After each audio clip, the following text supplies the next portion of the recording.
ഉപയോഗിക്കുന്ന ഈ ബയോളജിയിൽ ഉപയോഗിക്കുന്ന ചില സ്ഥലങ്ങളാണ് നമ്മൾ ഇതിനകത്തൊന്നും തന്നെ ഫൈനൽ ബേണിംഗ് ആയെന്ന് ചോദിച്ചാലില്ല.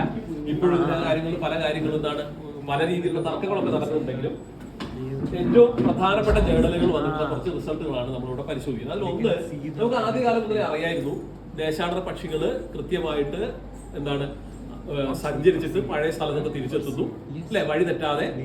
അത് സാധാരണ എവിടെയാണോ പോകുന്നത് അവിടേക്ക് തന്നെ പോകുന്നു. നമ്മുടെ നാട്ടിലൊക്കെ ചില ദേശാടന പക്ഷികളൊക്കെ ഉണ്ട്.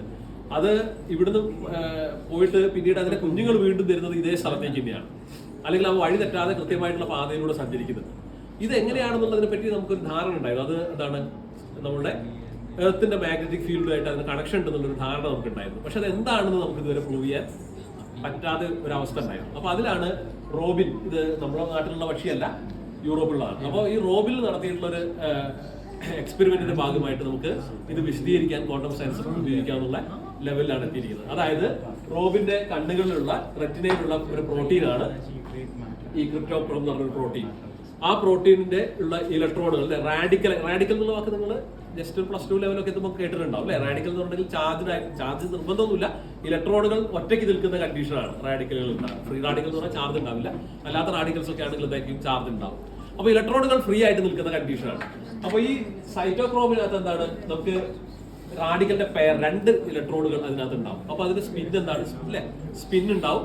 ആ സ്പിന്നും ഭൂമിയുടെ മാഗ്നറ്റിക് ഫീൽഡ് തമ്മിലുള്ള ഇന്ററാക്ഷൻ കൊണ്ട് ഒരു പിക്ചർ ആ പക്ഷിക്ക് കിട്ടുമെന്നും അതിൽ നിന്നാണ് ആ പക്ഷി ദിശ മനസ്സിലാക്കുന്നതാണ് ഈ ദേശാടന കിളികളുടെ ഈ വഴി തെറ്റാനുള്ള സഞ്ചാരത്തിലുള്ള റീസൺ ആയിട്ട് ഇപ്പോൾ നമ്മൾ കണ്ടെത്തിയിരിക്കുന്നത്. അപ്പൊ ഇതിനകത്ത് എപ്പോഴും ഞാൻ പറഞ്ഞല്ലോ, ഇത് ഫൈനൽ വേർഡ് ആണെന്ന് വെച്ചാൽ ഇതിനകത്ത് ഇപ്പോഴും എന്താണ് കുറെ കാര്യങ്ങൾ പുറത്തു വരാനുണ്ട്. പക്ഷെ ഇതാണ് ഇപ്പൊ കുറച്ചുകൂടി നമുക്ക് എന്താണ് കാര്യങ്ങൾ വിശദീകരിക്കാൻ പറ്റുന്ന ഒരു മോഡൽ.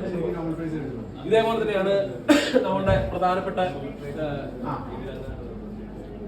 എൻസൈമിന്റെ പ്രവർത്തനം, ഇന്ദ്രിയങ്ങളുടെ നമ്മുടെ മൂക്കിന്റെ അല്ലെങ്കിൽ ഗന്ധം അറിയാനുള്ള നമ്മുടെ കഴിവായാലും ഒരു ഫാക്ടറി ആയിട്ടുള്ള കാര്യം, അതേപോലെ തന്നെ നമുക്ക് ടേസ്റ്റ് അറിയാനുള്ള കാര്യങ്ങൾ, ഇതുപോലുള്ള കാര്യങ്ങളൊക്കെ തന്നെ ക്വാണ്ടം സയൻസ് വെച്ചിട്ടാണ് ഇപ്പൊ നമ്മൾ വിശദീകരിക്കുന്നത്. അപ്പൊ എൻസൈമിന്റെ കാര്യത്തിലാണെങ്കിൽ എൻസൈം എന്ന് പറയുന്നതാണ്, എൻസൈം എന്ന് പറഞ്ഞിട്ടുണ്ടെങ്കിൽ രാസപ്രവർത്തനത്തിന് വേഗതയാക്കാൻ വേണ്ടിയിട്ട് ഉപയോഗിക്കുന്ന കാറ്റലിസ്റ്റ് ആണ് അല്ലെ. കാറ്റലിസ്റ്റുകൾ ഉൾപ്രേരകൾ മലയാളത്തിൽ പറയാം അല്ലെ. ഒരു രാസപ്രവർത്തനത്തിൽ ഇടപെടാതെ അതിന്റെ വേഗത വർദ്ധിപ്പിക്കുക. അപ്പൊ ഒരു രാസപ്രവർത്തനം നടക്കാതിരിക്കാനുള്ള ഒരു പ്രധാനപ്പെട്ട കാരണം അതിലേക്ക് പോകാനുള്ള എനർജി വളരെ കൂടുതൽ വേണ്ടി വരും. ഒരു കുന്ന് കയറി അപ്പുറം പോകുന്ന പോലെയാണ്.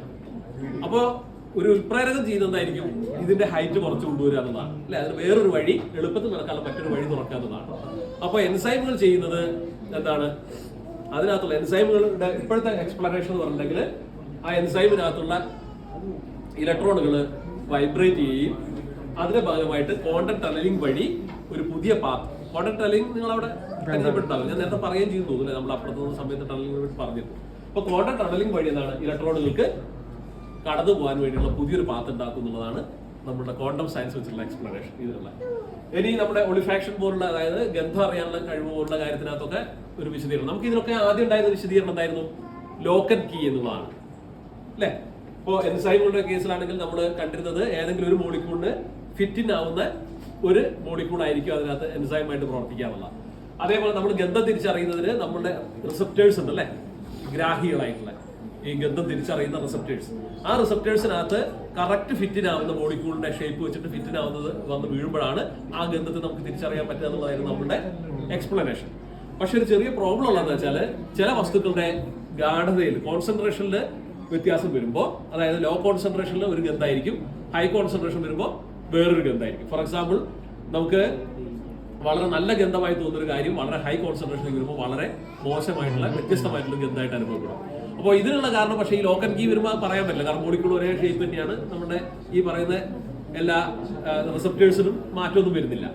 ഇത് നിന്ന് നമ്മൾ എക്സ്പ്ലെയിൻ ചെയ്യുന്നത് വെച്ചിട്ടാണ്, ഇതേപോലെ തന്നെ ക്വാണ്ടം സയൻസ് വെച്ചിട്ടാണ്, അവിടെയും എന്താണ് ക്വാണ്ടം ടണലിംഗ് വെച്ചിട്ടാണ് നമ്മൾ ഇതിന്റെ എക്സ്പ്ലനേഷൻ കൊടുക്കുന്നത്. അതിന്റെ പാത്വേയും കാര്യങ്ങളൊക്കെ നമ്മൾ അത് വെച്ചിട്ടാണ് ചെയ്യുന്നത്. ഓക്കെ, ദെൻ അതുപോലെ നമ്മുടെ കാഴ്ചയൊക്കെ ആയിട്ട് ബന്ധപ്പെട്ടുള്ള കാര്യങ്ങളൊക്കെ നമ്മൾ എക്സ്പ്ലെയിൻ ചെയ്യുന്നത് ഈ ക്വാണ്ടം ടണലിംഗ് അതിനകത്ത് ഒരു ഭാഗമായിട്ട് വരുന്നുണ്ട്.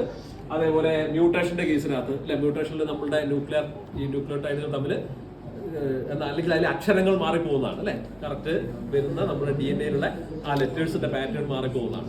അതിനകത്ത് നമുക്കറിയാം ഇതിന് ഓരോ പടികളും, ഈ ന്യൂക്ലിയോടൈഡുകൾ ഓരോ പടികളും തമ്മിൽ കണക്ട് ചെയ്തിരിക്കുന്നത് ഹൈഡ്രജൻ ബോണ്ടാണ്, ഹൈഡ്രജൻ ബന്ധനം ഉപയോഗിച്ചിട്ടാണ്. ഈ സ്ഥലങ്ങളിൽ എന്താണ്, ഏതെങ്കിലും രീതിയിൽ ഒരു ടണലിംഗ് വന്നു കഴിഞ്ഞാൽ എന്ത് സംഭവിക്കും, ഈ ഹൈഡ്രജൻ പ്രോട്ടോൺ അല്ലേ, അപ്പോൾ അവിടെ ഒരു ചെറിയൊരു മാറ്റം വന്നു കഴിഞ്ഞാൽ നമ്മൾ ശരിക്കും വേണ്ടതിന് പകരം വേറൊരു അക്ഷരമായിരിക്കും അവിടെ കയറി പറ്റുക. അപ്പോൾ ആ രീതിയിൽ മ്യൂട്ടേഷൻ വരുന്നു എന്നുള്ളതാണ് അതിനുള്ള എക്സ്പ്ലനേഷൻ. ഏറ്റവും രസകരമായിട്ടുള്ളൊരു എക്സ്പ്ലനേഷൻ അല്ലെങ്കിൽ നമുക്ക് ക്വാണ്ടം കമ്പ്യൂട്ടിങ്ങുമായിട്ട് കണക്ട് ചെയ്യാൻ പറ്റുന്ന ഒരു എക്സ്പ്ലനേഷൻ ഫോട്ടോസിന്തസിസ് എന്നുള്ളതാണ്. ഇപ്പോൾ ഫോട്ടോസിന്തസിന്റെ കേസിനകത്ത് സാധാരണ ഒരു ഫോട്ടോസിന്തസിസ് നടക്കുന്നത് അതിനു വേണ്ടിയാണ് നമ്മൾ ഇവിടെ വെച്ചിരിക്കുന്നത് കേട്ടോ. സാധാരണ ഫോട്ടോസിന്തസിസ് എന്താ നടക്കുന്നത്? ഒരു ഫോട്ടോൺ വരുന്നു അല്ലേ. അപ്പോൾ ഇവിടെ നമുക്ക് പല കളറുകളുണ്ട്, അതായത് ഡിഫറെന്റ് ആയിട്ടുള്ള എനർജിയുള്ള ഫോട്ടോൺസ് ആണ്. ഓക്കെ, ഇതിനാണ് എനർജി ഏറ്റവും കൂടുതലുള്ളത്, നീല അല്ലേ. നമുക്ക് നീലയ്ക്കാണ് ഫ്രീക്വൻസി, ഈ ഒരു കാറ്റഗറിയിൽ ഏറ്റവും ഫ്രീക്വൻസി. ഇത് എന്ന് പറഞ്ഞാൽ എല്ലാം കൂടി മിക്സ് ആണ്. ഇത് രണ്ടും വെച്ച് നോക്കുന്ന സമയത്ത് വേവ് ലെങ്ത് ഏറ്റവും കുറവ് അല്ലെങ്കിൽ ഫ്രീക്വൻസി ഏറ്റവും കൂടുതൽ അല്ലെങ്കിൽ എനർജി കൂടുതലുള്ള നീലയാണ്.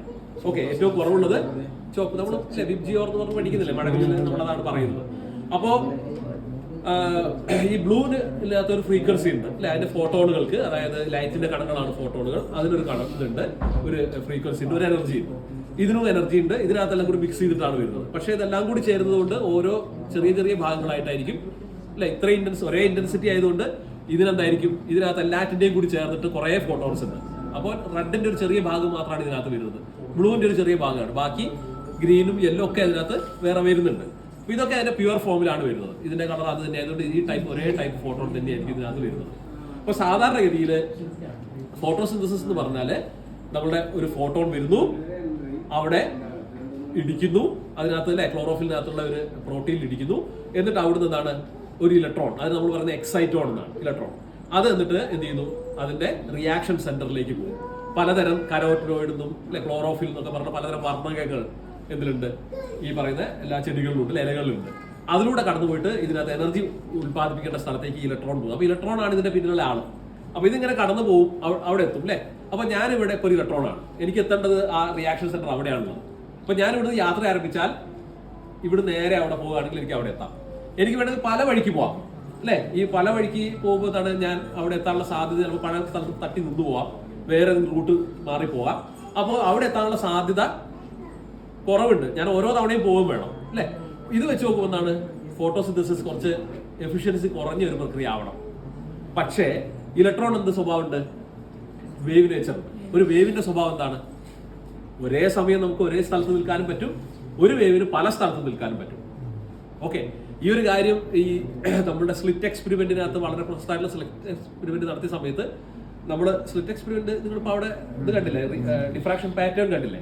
അതിനകത്ത് എന്താണ്, ഇപ്പൊ ലൈറ്റ് വെച്ചിട്ടുള്ള ഡിഫ്രാക്ഷൻ നിങ്ങൾ കണ്ടിട്ടുണ്ടാവും വീടുകളിലൊക്കെ. പഴയ കാലത്തുള്ളവർക്ക് നന്നായിട്ട് അറിയാം, കാരണം വീട്ടിലൊക്കെ ഉള്ള പഴയ മരത്തിന്റെ ഒക്കെ തന്നെ ജനലിന്റെ ഉള്ളിൽ കൂടെ ലൈറ്റ് വരുമ്പോൾ ഉള്ളിൽ എന്താണ് പല ഭാഗത്തും ഇങ്ങനെ ഡാർക്കൻ അല്ലെ, അതുപോലെ തന്നെ വളരെ ബ്രൈറ്റ് ആയിട്ടും ഡാർക്ക് ആയിട്ടുള്ള കുറെ ലൈൻസ് പോലെ നിങ്ങൾക്ക് കാണാൻ പറ്റും.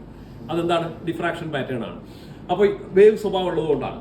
അപ്പൊ ഇതേപോലെ തന്നെ ആരും പെരുമാറുന്നുണ്ട്, ഇലക്ട്രോൺ പെരുമാറുന്നുണ്ട്. ഈ പെരുമാറ്റം നിങ്ങൾ അവിടെ കണ്ടു കാണും. എന്താണ്, ഡേവിസൺ ജെർമർ എക്സ്പെരിമെന്റ് എന്ന് പറഞ്ഞിട്ട് അപ്പുറത്തെ ആ പവലിയനിൽ ആ ഒരു എക്സ്പെരിമെന്റ് കാണിച്ചിട്ടുണ്ട്. അതിനെ പറ്റിയുള്ള വിശദീകരണമുണ്ട്.